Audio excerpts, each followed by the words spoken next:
Hello my dear students, generic video के इस series में मैं आज आपके सामने एक बहुत ही इंपॉर्टेंट टॉपिक लेके आ रहा हूं और वो बायोलॉजी से रिलेटेड है और इसके अंदर है जो टॉपिक वो है ग्लैंड्स यानी ग्रंथियां। तो इससे रिलेटेड बहुत सारे क्वेश्चन आते रहते हैं जिससे और चर्चा भी होती रहती है।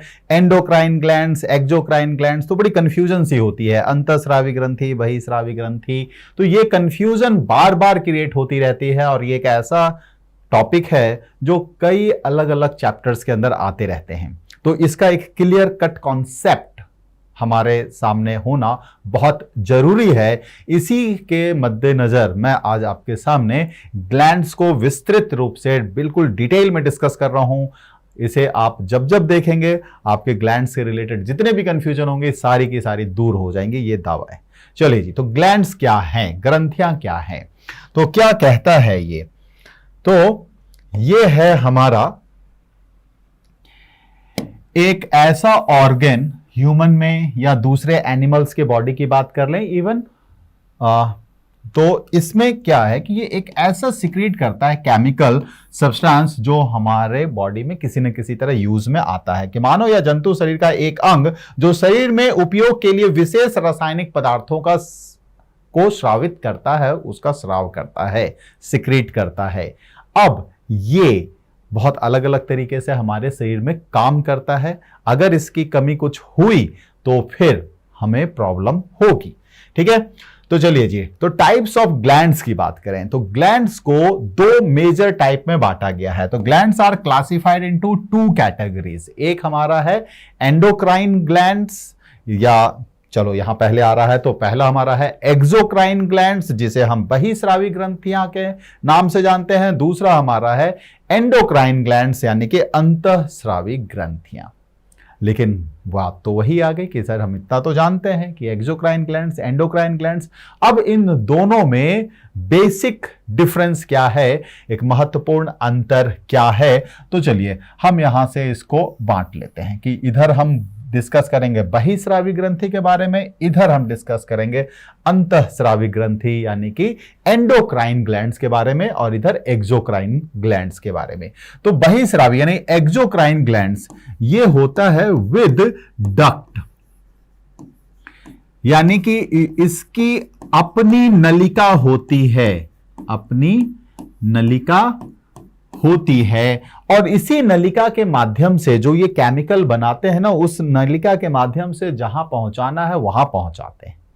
लेकिन है ना, विदाउट डक्ट, आप इसे क्या कहेंगे, विदाउट डक्ट, या सिंपली कह लो डक्टलेस। इनमें अपनी कोई नलिका नहीं होती है ना, नलिका नहीं होती है, नलिका नहीं होती है यहां पे। यानी इसके जो केमिकल्स बनते हैं वो टारगेट ऑर्गन तक या अपने मंजिल तक पहुंचने के लिए फिर किसकी मदद लेंगे, क्योंकि इसकी अपनी नलिका तो है नहीं, यानी इनका अपना डक्ट तो है नहीं। तो ये फिर क्या है कि their secretions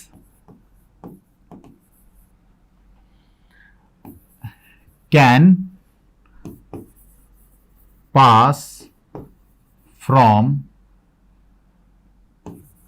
one place to another with the help of blood। तो ब्लड एक समझ लो पब्लिक कन्वेंस है, यानी मान लो इनके अपने पास गाड़ी, किसी, अब हम अपने समाज की बात करें कि किसी अगर पर्सन के पास अपनी गाड़ी नहीं है तो क्या वो एक जगह से दूसरी जगह नहीं जा सकते? क्या अपने मंजिल तक वो अपना सफर तय नहीं कर सकते? तो कर सकते हैं, लेकिन ऐसे सूरत में फिर वो अपनी गाड़ी नहीं इस्तेमाल कर पाएंगे, तो पब्लिक कन्वेंस, सरकारी गाड़ी का इस्तेमाल करेंगे। तो हमारे शरीर में भी जो सरकारी गाड़ी है ये है ब्लड, यानी रुधिर, रक्त। तो क्या होता है, ये ग्लैंड्स अपने सिक्रीशन को सीधा ब्लड में डाल देते हैं। ब्लड शरीर में चक्कर लगाता रहता है, जब वो उस टारगेट ऑर्गन तक पहुंचता है तो ये केमिकल वहां जाके अपना काम करना शुरू कर देता है। है ना। जैसे आप देखिए, आप बस में या ट्रेन में बैठते हैं तो बीच में बहुत सारे स्टेशन आते हैं, बहुत सारी जगह आती हैं, लेकिन दूसरे लोग मान लो चढ़ रहे हैं, उतर रहे हैं, आप इंतजार करते हैं अपने बस स्टॉप या अपने रेलवे स्टेशन का। जब आपकी मंजिल पहुंच जाती है, आप उतर जाते हैं, ट्रेन और बस फिर आगे का सफर तय करना शुरू कर देता है, लेकिन आप अपनी जगह पर उतर जाते हैं। वैसा ही कुछ होता है जब हम बात करते हैं एंडोक्राइन ग्लैंड्स की। ठीक है, इसके अंदर जो सिक्रीशन होता है इसे हम एंजाइम्स कहते हैं। ठीक है, तो इसके जो सिक्रीशन है, जो एक्सोक्राइन ग्लैंड से, बहिस्रावी ग्रंथि से जो सिक्रीट होकर निकलता है, उसे कॉमन नेम हम एंजाइम्स कहते हैं, और वही चीज इस केस में हार्मोन्स कहलाता है। ठीक है, तो जो केमिकल सिक्रीट होता है एंडोक्राइन ग्लैंड से, यानी कि अंतःस्रावी ग्रंथि से, हम उसे कहते हैं हार्मोन्स। हार्मोन्स को हम एक तरह से बायोकेमिकल मैसेंजर के नाम से भी जानते हैं। बायोकेमिकल मैसेंजर, मैसेंजर किसको कहते हैं? एक संदेश वाहक, जो संदेश लेकर जाता है और दूसरे को क्या संदेश है वो देकर वापस आ जाता है। लेकिन एंजाइम्स को हम कहते हैं बायोकैटलिस्ट। बायोकैटलिस्ट यानी कि एक तरह से कह लो तो जैव उत्प्रेरक, उत्प्रेरक, जैव उत्प्रेरक, यानी जीवों में उत्प्रेरक के रूप में काम करने वाला। दैट्स वाई कॉल्ड जैव उत्प्रेरक, बायोकैटलिस्ट।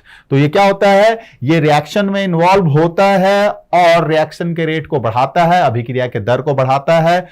जो चीजें धीरे धीरे होती, जो इसका डाइजेशन मान लो पाचन धीरे धीरे होता है, ये उसको तेजी से करा देता है, लेकिन ये खुद उस दौरान कंज्यूम नहीं होता, यानी इसकी मात्रा कम नहीं होती, ये वैसा का वैसा ही पड़ा हुआ रहता है।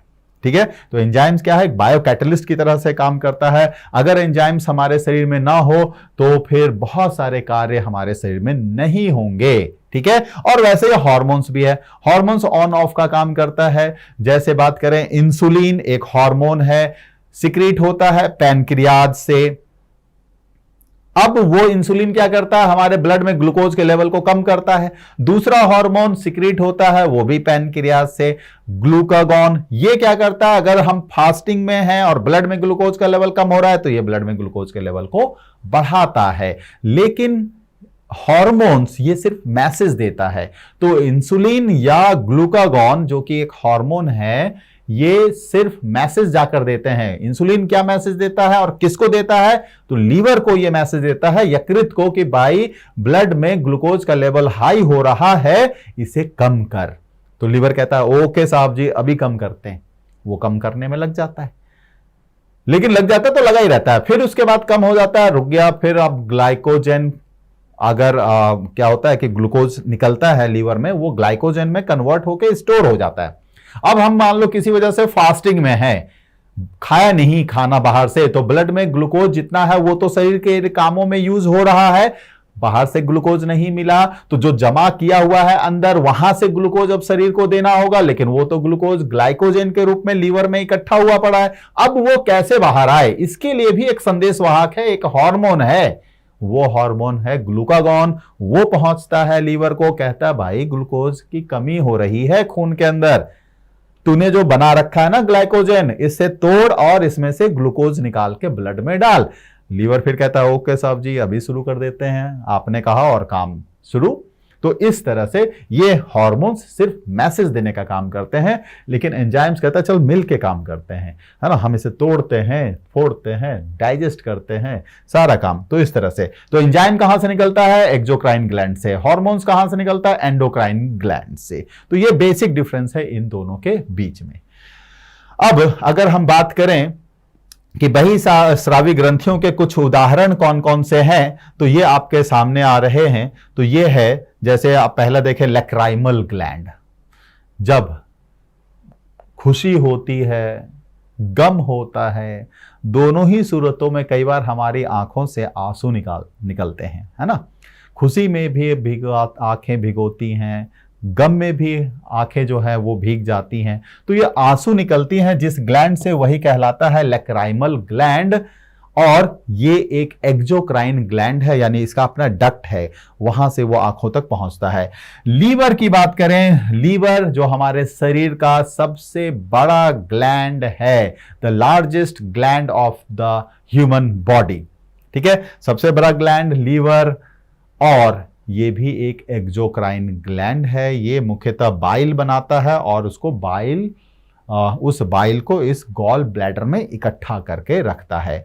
दूसरा आप यहां देख रहे हैं, यह है आपका स्वेट ग्लैंड, सिबेसियस ग्लैंड, जो कि ऑयल और स्वेट का सिक्रीशन करता है, पसीना और ऑयल। जैसे कई बार कहते हैं ना, यार फेस बड़ा ऑयली ऑयली सा है ना, काफ़ी ऑयल आ जा रहे हैं, तो ये सिबेसियस ग्लैंड हैं। सिबेसियस ग्लैंड ये ऑयल सिक्रीट करते हैं स्किन को स्मूथ बनाए रखने के लिए, ठीक है, रफनेस ना आए।